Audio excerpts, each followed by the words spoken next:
All right, let's talk about something you use every single day, probably without even realizing it.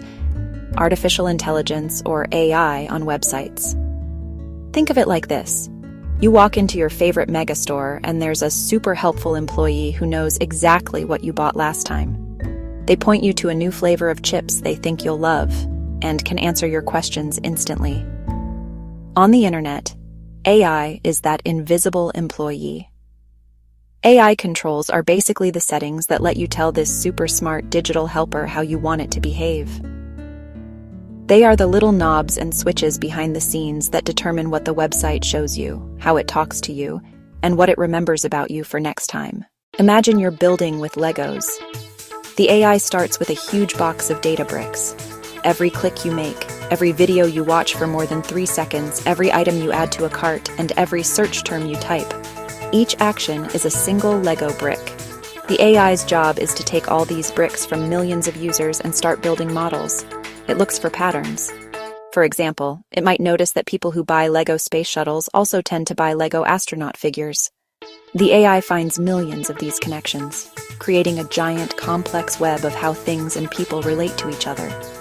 First comes the data collection, which we just talked about.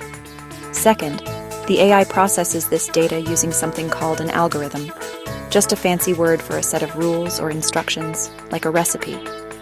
Next up is the prediction phase, where the AI takes what it has learned about you and tries to guess what you'll do or want next.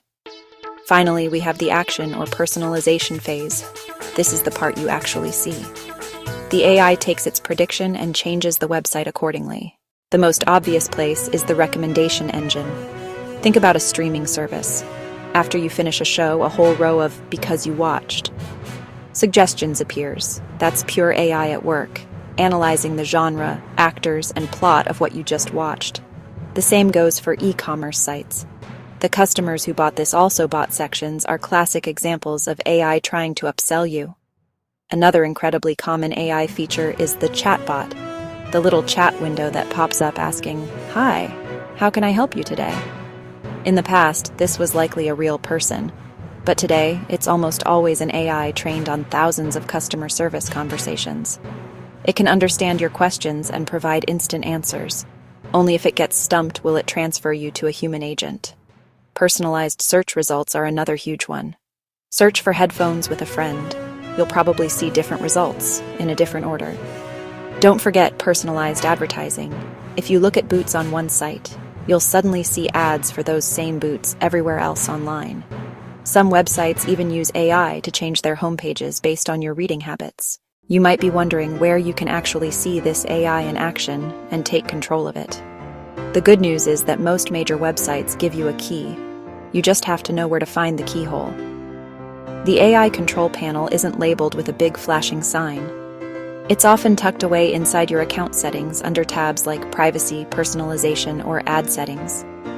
Once you're inside the main settings area, you need to do a little detective work. Start by clicking on anything related to privacy. This is often where you'll find controls for data collection and activity history.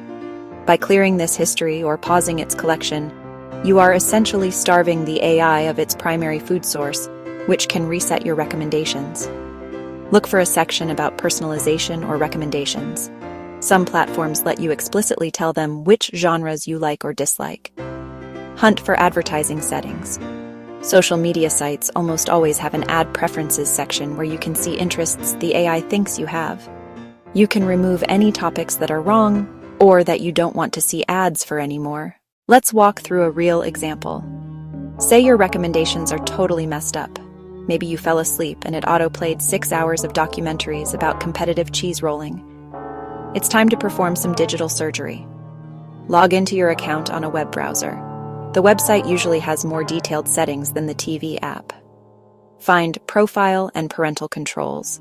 This is your mission control. Click Viewing Activity. This is the jackpot. You'll see every single movie and TV show you've ever watched. Next to each title, you'll see a hide button. Click this for every single cheese rolling documentary. You're telling the platform, pretend this never happened. Some platforms also have rating sections where you can give thumbs up to shows you genuinely love. This gives the AI new positive data to work with. You've just performed a full reset on your recommendation engine in about 5 minutes. The cheese should be gone, replaced by relevant suggestions. Let's tackle those ads that follow you around the internet. You were shopping for a lawnmower. Now you're seeing ads for it everywhere. Social media, news sites, even mobile games. It can feel a little creepy.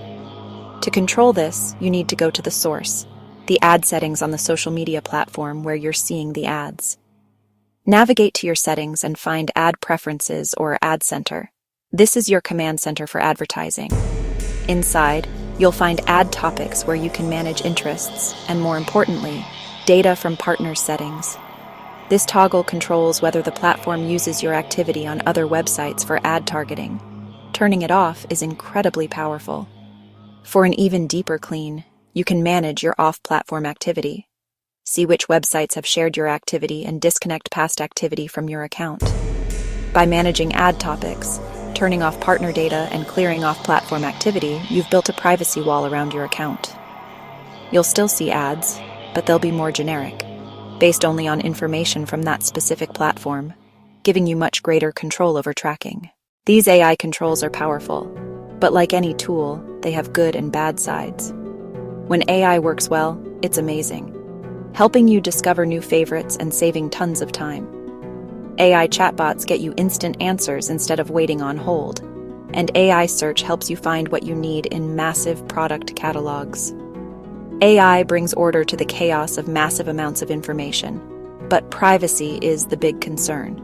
The AI needs lots of data about you, stored on company servers with risks of breaches or misuse.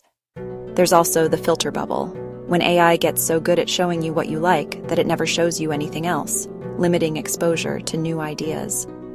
The line between helpful suggestion and subtle manipulation can be very thin, and the AI doesn't have a moral compass to guide it. The real superpower is knowing how to use these controls wisely. Be intentional. Don't just let the internet happen to you. Take a few minutes to be the active director of your digital life. Think of it as periodic maintenance. Once every few months, spend 10 minutes auditing your AI settings on your most used sites. Use different settings for different services. You might love personalized music recommendations but prefer objective search results. Knowledge is your most powerful tool.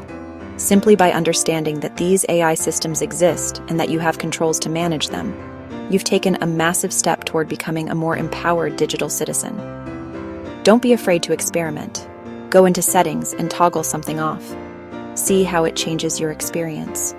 If you don't like it, you can always turn it back on. By playing with these controls, you'll develop a better feel for what you like and don't. You have the remote control. Now go ahead and change the channel. These controls turn you from a passive consumer of content into an active architect of your own digital world. You can enable the AI features you find helpful and disable the ones you find creepy or annoying.